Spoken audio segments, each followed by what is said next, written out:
Assalamualaikum warahmatullahi wabarakatuh. Jumpa lagi dengan aku di channel aku yang membahas tentang anxiety, asam lambung, dan juga GERD ya. Tapi memang aku lebih ke arah anxiety-nya. Karena kenapa? Orang GERD belum tentu anxiety. Orang asam lambung belum tentu anxiety gitu. Jadi justru yang membuat kita makin susah ini hidup sebenarnya sih si anxiety-nya itu gitu. Yang membuat kita semakin susah untuk sembuh itu ya sebenarnya si anxiety-nya itu gitu. Makanya GERD tanpa anxiety itu cepet banget sembuhnya. Dispepsia tanpa anxiety itu cepet banget sembuhnya. Kenapa aku bisa ngomong gitu? Karena ternyata aku sudah mengalami asam lambung dan GERD itu udah lama, udah bertahun-tahun lalu dan aku mulai kena anxiety di bulan Februari 2021 dan mulai saat itulah aku mulai kehidupannya nggak berani bergaul, nggak berani keluar rumah, sehari-hari kerjaannya takut mati, takut pingsan, kepusingan, apa keliengan, segala macem, jantung berdebar, sakit dari sini pindah ke sini, pinggang sakit, kaki dingin, lunglai, aduh pokoknya semua udah aku rasain deh semuanya gitu. Jadi ya itu jadi aku memang lebih ke arah apa namanya bagaimana caranya eh, mengendalikan pikiran si anxiety ini. Bagaimana cara kita untuk kalau misalnya anxiety datang, kecemasan datang, kita bagaimana cara untuk masa bodoh banget lah, udah biarin aja gitu. Sesuai dengan pengalaman aku ya. Jadi si anxiety ini sebenarnya kan kecemasan ini adalah pikiran negatif. Pikiran negatif yang eh, memang manusia ini sebenarnya lebih suka berpikir negatif ya daripada positif kalau aku lihat sih ya. Begitu nggak ya? Begini deh, menurut pengalaman aku yang ada di diri aku tuh sebelum-sebelumnya sangat seneng dengan pikiran-pikiran negatif. Jadi sesuatu hal itu aku pikirin dari sesuatu yang paling terburuknya. Kenapa aku berpikir berpikir seperti itu? Berpikir sesuatu pasti yang terburuk yang aku ambil karena sebenarnya sih ya sebagai antisipasi terhadap masa depan gitu kan. Jangan sampai aku mengambil langkah yang salah, jangan sampai kita mengambil keputusan yang salah sehingga sesuatu itu berjalan dengan baik-baik saja, berjalan dengan lancar-lancar saja. Agar sesuatu itu stabil. Jadi kita tahu terburuk apa yang akan terjadi sehingga kita udah siap-siap nih diri kita gitu kan sebenarnya pikiran negatif. Nah, parahnya adalah kadang sesuatu itu belum tentu terjadi, kita udah mikirin ke arah sana gitu loh. Bahkan yang aku pernah dengar ya kadang-kadang bukan kadang-kadang pernah aku dengar baca ada di buku gitu tulisan seseorang bahwa kadang-kadang apa yang terjadi sama kehidupan kita adalah apa yang kita pikirkan. Kebayang nggak kalau kita kepikirannya itu negatif melulu, yang kita kira benar, yang kita kira kita berpikiran negatif, yang kita kira kita berpikiran untuk sesuatu yang terburuk kita pikirin dulu supaya jangan sampai terjadi sehingga aku bisa mengambil langkah-langkah seperti ini, ternyata itu nggak baik loh, sangat tidak baik. Itulah si anxiety itu. Makanya eh, mulai sekarang dibiasain deh jangan berpikiran terlalu jauh gitu loh, terlalu jauh ke sana. Seperti kita yang anxiety, kita belum mati tapi kita udah ketakutan mati melulu, padahal belum pernah mati juga gitu kan. Terus kita ketakutan pingsan, kita berpikirnya takut pingsan aja, padahal kalau ditanya, kalau kita rasain sebenarnya kita pernah pingsan nggak? Kayaknya belum pernah. Aku sih belum pernah pingsan ya gitu loh. Nggak tahu kalian udah pernah pingsan apa belum. Jadi jangan mulai meramal-meramal sesuatu yang belum terjadi. Jangan pernah meramal-meramal sesuatu yang negatif-negatif gitu loh. Kita hidup di saat ini kita masih bernafas, cuma memang iya keliengan, cuma memang iya kita ketakutan, ya terima ketakutan itu dan yakin bahwa ini ketakutan nggak apa-apa. Ini aman 100%, tidak akan ada orang mati karena ketakutan gitu. Itu bisa jadi dari faktor genetik gitu mungkin ya, ya genetik dari faktor orang tuanya atau gimana sih, aku sih ngerasain karena aku tahu banget mama aku tuh orangnya selalu berpikiran negatif dalam artian suka ketakutan terhadap sesuatu, mudah banget takut gitu sama sesuatu, dan sesuatu yang gak nyaman tuh dia pikirin banget gitu loh. Aku ngerasa tuh aku dapat dari dia. Terus pola asuh juga ya gitu juga, pola asuh dan lingkungan, bisa jadi dari lingkungan. Jadi pikiran negatif itu selalu ada pencetusnya gitu. Jadi gini, cara orang melihat sesuatu itu akan berbeda dengan kacamata yang berbeda. Contoh gitu ya, contoh misalnya seorang nelayan melihat laut gitu kan. Nelayan itu kan dapat rezeki dari laut kan, dia memancing, dia menjala ikan di laut dan lain-lain lah gitulah. Dia selalu berdoa, ya Allah terima kasih engkau telah memberikan ikan yang banyak, aku suka dengan laut ini ya Allah gitu kan. karena aku dapat rezeki hari ini di lautmu yang indah ini, gitulah, nelayan gitu kan, seneng gitu sama laut dia gitu, karena kenapa, dia mendapatkan rezeki di laut itu. Tapi ada juga seorang ibu atau seorang ayah yang membenci laut.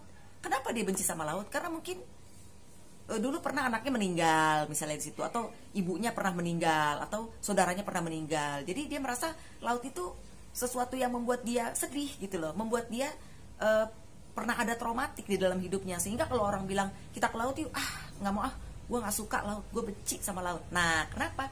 Karena dia pernah punya pengalaman yang traumatik, yang nggak enak gitu tentang itu. Makanya kan beda-beda ya kacamata orang untuk melihat satu benda aja, beda-beda loh cara orang melihatnya. Makanya jadi batasi tuh hal-hal atau sesuatu yang negatif di dalam pikiran kamu tuh harus dibatasi. Jadi kita harus memilih informasi apa aja yang masuk ke dalam otak kecil kita, si amigdala.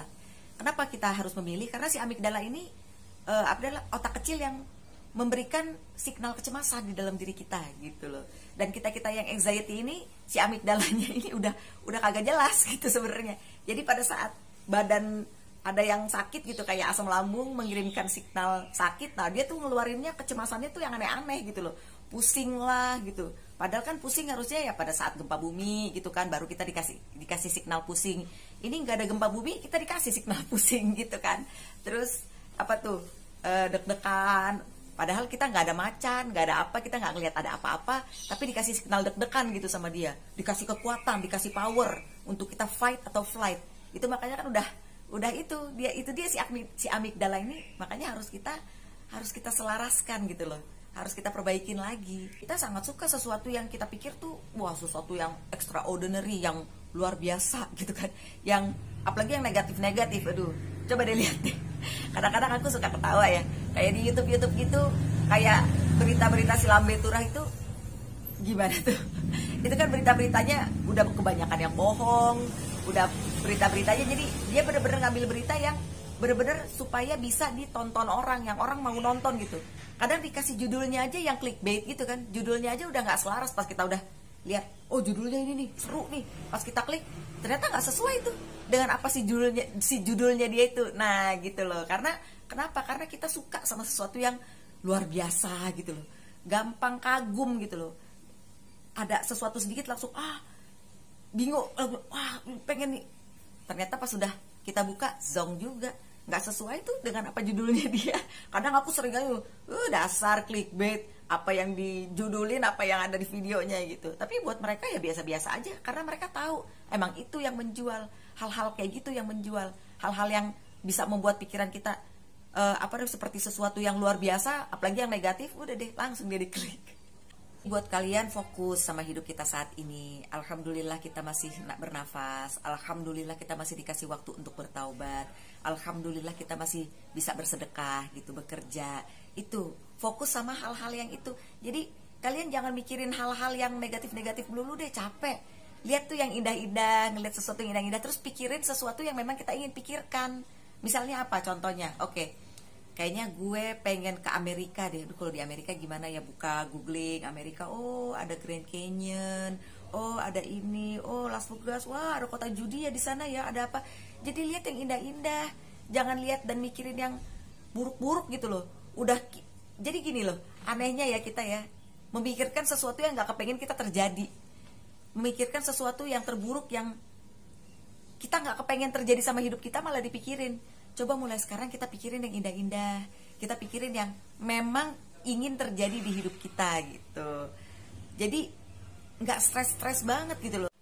Relaksasi, meditasi, apalagi sekarang kan udah gampang banget ya, di YouTube banyak gratis gitu loh. Meditasi, kamu tinggal klik aja ketik meditasi anxiety, relaksasi anxiety, meditasi apa aja tuh banyak banget di YouTube gitu. Lakukan hal-hal positif. Lakukan hal-hal positif ya, kamu pasti tahu lah hal-hal positif yang seperti apa gitu kan, biar jangan terus-terusan mikirin yang negatif-negatif melulu, capek gitu kan. Jangan lupa BIS, BIS, bersyukur, ikhlas, sabar. Itu kunci banget deh dalam kehidupan kita gitu ya, supaya ya apapun yang terjadi sama diri kita, apapun yang terjadi dalam hidup kita Ya bersyukur, dapatnya segitu bersyukur, nanti Allah akan tambah lagi. Ikhlas sama semua ketentuan Allah. Apa yang udah terjadi sama diri kita, oh ya udah, sekarang aku anxiety, berarti bagaimana caranya aku untuk menerimanya, dan bagaimana caranya aku untuk terbiasa dengan anxiety, sehingga tanpa kita sadari anxiety-nya hilang. Itu udah terjadi banget sama aku. Pada saat aku udah terbiasa, pada saat aku udah, ya udah. Sekarang kalau kamu tanyain sejak kapan anxiety aku hilang, aku udah lupa bener-bener gitu loh.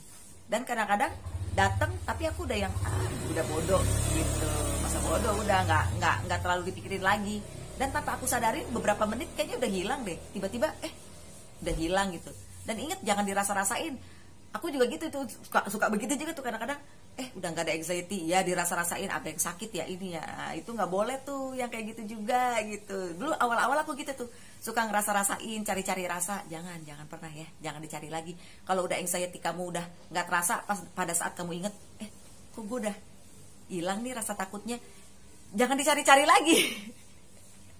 Jangan dicari-cari lagi, berpikir aja seperti orang sehat. Pilih hal-hal negatif yang akan kamu pikirkan. Memang nggak selalu kita harus bisa berpikir positif sih. Cuma kalau udah ngerasa bahwa, aduh kok pikiran gue udah negatif banget, udah cut, selesai.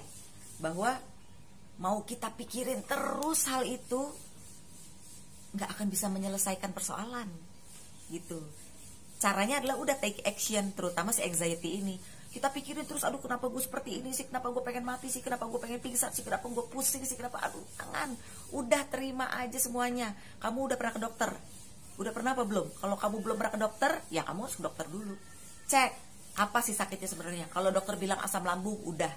Kalau dokter bilang kamu asam lambung, berarti kamu ketakutannya, kecemasannya adalah anxiety. Kalau kamu masih penasaran juga kenapa jantungnya deg-degan, kenapa gini, kenapa gitu, kalau kamu punya biaya, ya udah pergi ke dokter, EKG segala macem. EKG, kalau dokter bilang kita nggak apa-apa, stop, jangan kemana-mana lagi, jangan shopping dokter, ngabisin duit. Nggak apa-apa, dokter bilang jantungnya nggak apa-apa, stop, udah, berarti nggak ada apa-apa. Kalau kamu mau cek lengkap semuanya dan dokter bilang nggak ada apa-apa, cuma asam lambung doang, percaya aja, insya Allah kita harus percaya kepada Allah, bahwa Allah akan memberikan kita bantuan. Allah akan memberi bantuan kepada kita kalau kita mau meminta. Kalau kita pasrah kepada Allah, ya udah pasrah terhadap penyakit ini, pasrah kepada Allah. Insya Allah semuanya menjadi baik dan menjadi sehat. Oke, semoga video ini bermanfaat, insya Allah, supaya kamu bisa mengendalikan anxiety kamu. Maaf kalau ada kata-kata yang kasar, kesalahan pasti milik aku, kesempurnaan hanya milik Allah Subhanahu Wa Taala. Oke.